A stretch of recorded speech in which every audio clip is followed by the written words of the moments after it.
Tapi pun, di era globalisasi dan era reformasi menuntut adanya persaingan kualitas antar negara bahkan antar daerah. Kemampuan bersaing ini sangat dipengaruhi oleh kualitas pendidikan yang ada. Dalam pelaksanaan pendidikan, guru merupakan ujung tombak dalam memberikan pendidikan. Selain itu, dalam proses kegiatan pembelajaran terdapat dua unsur yang sangat mempengaruhi, yaitu metode pembelajaran dan media pembelajaran yang digunakan. Di era globalisasi, tak lepas dari unsur permintaan dan penawaran yang ada di kalangan masyarakat. Berdasarkan hasil studi pendahuluan dan wawancara dengan guru ekonomi di SMA Negeri Bandar Lampung, diperoleh bahwa hasil belajar siswa kelas 10 masih tergolong rendah dan belum mencapai kriteria ketuntasan minimum atau KKM dengan skor 75.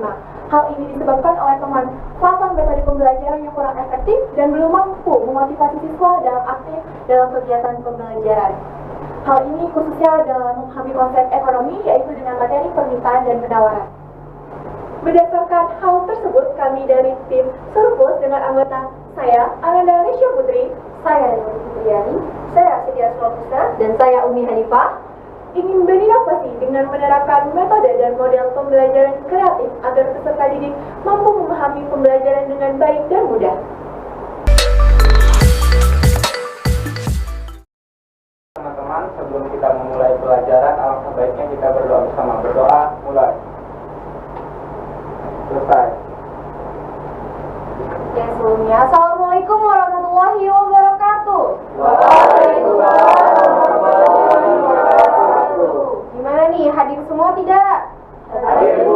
Hadir ya, kalau gitu Ibu akan melakukan presensi terlebih dahulu. Namun, seperti biasanya, ketika kita melakukan presensi, anak-anak yang Ibu sebut menyebutkan suasana hati kalian ya. Ya, Bu. Oke, kita mulai dulu dari Aprizal. Galau. Oh, galau. Kenapa Aprizal? Putus cinta, Bu. Aduh, semangat ya Aprizal. Ya, Bu. Terus Dinda. Lapar. Oh, lapar, lagi puasa ya. Terus Syasha. Bahagia, Bu. Bahagia, alhamdulillah, semoga bahagia terus. Terus Rasya. Senang, Bu. Senang, alhamdulillah. Anak-anak yang lain gimana? Senang ya? Oke, Ibu harap kalian selalu excited ya untuk melakukan pembelajaran kita pada kali ini. Namun sebelumnya, kita langsung saja nih akan memasuki materi. Oke anak-anak, jadi kita akan memasuki materi permintaan dan penawaran. Namun minggu sebelumnya kita sudah sedikit menyinggung nih mengenai permintaan dan penawaran. Jika kita mengaitkan antara permintaan dan penawaran, tentunya kita akan mengaitkan dengan kejadian ekonomi di kehidupan sehari-hari. Ada yang tahu tidak apa itu permintaan dan penawaran ketika di kejadian sehari-hari? Saya Bu. Apa itu? Permintaan merupakan sejumlah barang yang dibeli atau diminta pada suatu harga dan waktu tertentu, Ibu.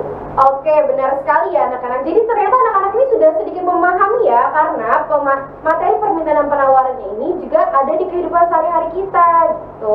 Nah, untuk lebih lengkapnya lagi, kita akan membahas nih mengenai materi permintaan dan juga penawaran.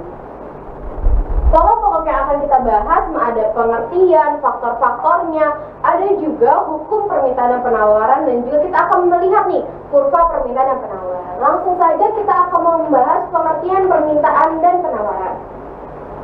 Permintaan itu sejumlah barang yang akan dibeli atau diminta pada tingkat harga tertentu dalam waktu tertentu. Nah, kalau penawaran adalah sejumlah barang yang ditawarkan pada tingkat dan harga serta waktu tertentu. Oke, kita lanjut nih untuk faktor-faktor yang mempengaruhi permintaan dan penawaran. Faktor yang pertama yaitu permintaan, ada harga barang itu sendiri, harga barang komplementer, harga barang substitusi, selera konsumen, pendapatan, intensitas kebutuhan konsumen, jumlah penduduk, dan perkiraan harga di masa depan. Kalau kita berbicara tentang permintaan, kita harus mengambil kesimpulan bahwasanya permintaan adalah yang berkaitan dengan konsumen. Konsumen itu siapa? Kita pembeli ya, kita ini sebagai konsumen. Benar sekali. Jadi kalau permintaan itu adalah konsumen, kalau penawaran, kita lanjut ke faktor penawaran.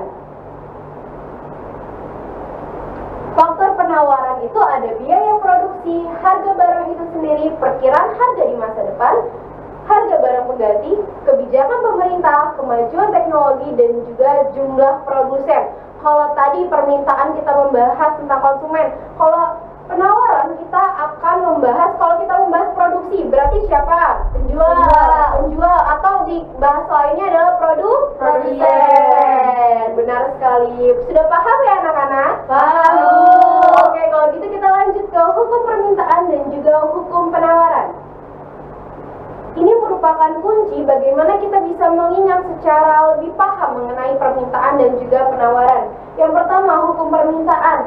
Jika harga suatu barang meningkat, maka jumlah permintaan barang tersebut itu akan menurun. Begitu pula sebaliknya, ketika harga barang itu menurun, maka jumlah permintaan akan meningkat. Namun, Ibu mempunyai tips and tricks nih bagaimana kita mengingat secara lebih paham mengenai hukum permintaan dan penawaran.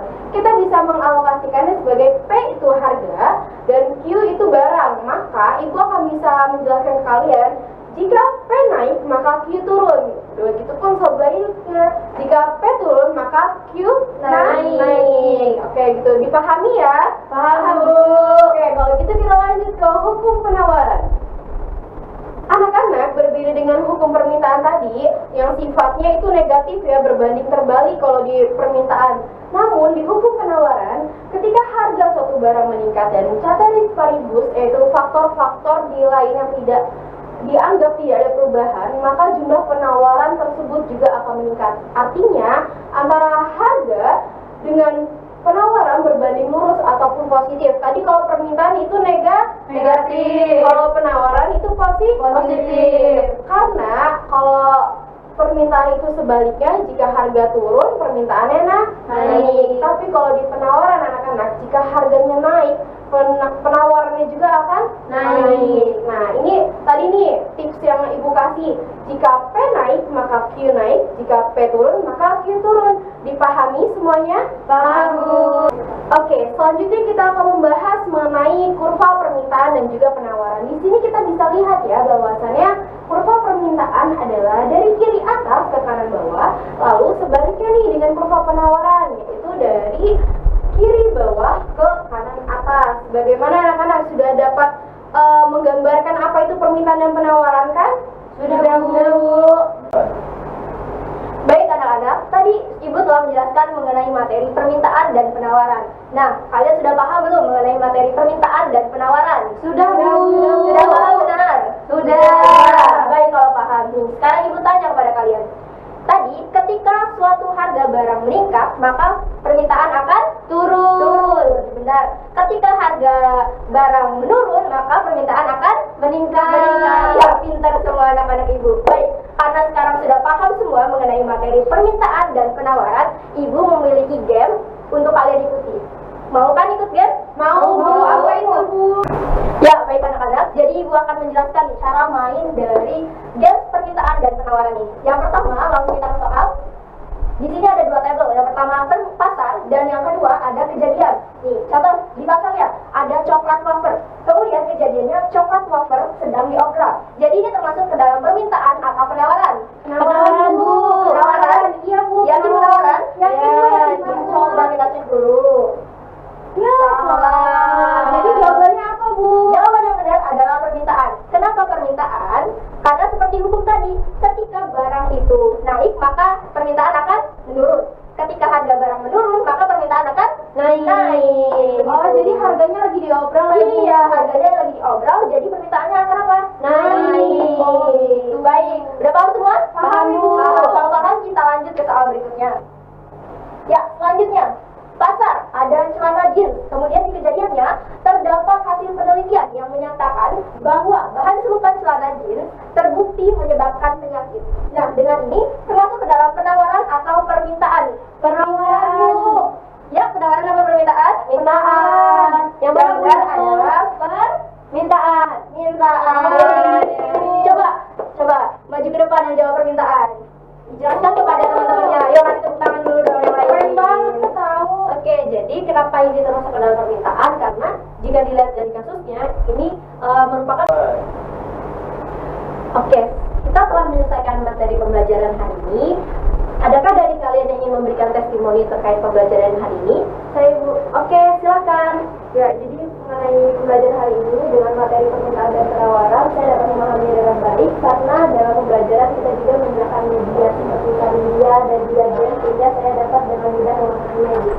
Oke, terima kasih. Jadi adanya media sangat membantu untuk memahami materi ya. Iya Bu, membantu sekali Bu. Oke, next minggu depan kita pakai lagi, oke? Oke, siap. Yang ada gambarnya ya Bu. Oke. Nah, untuk menambah pemahaman kalian di rumah, Ibu akan memberikan sebuah tugas berupa tugas diskusi di kolom Google Classroom. Nanti akan Ibu buatkan kelasnya. Silakan kalian berdiskusi terkait topik yang sudah Ibu sediakan di dalam kelas. Baik Bu. Oke, mungkin sekian pembelajaran kita hari ini. Kurang lebihnya Ibu mohon maaf. Ibu Heidi, wassalamualaikum warahmatullahi wabarakatuh. Waalaikumsalam warahmatullahi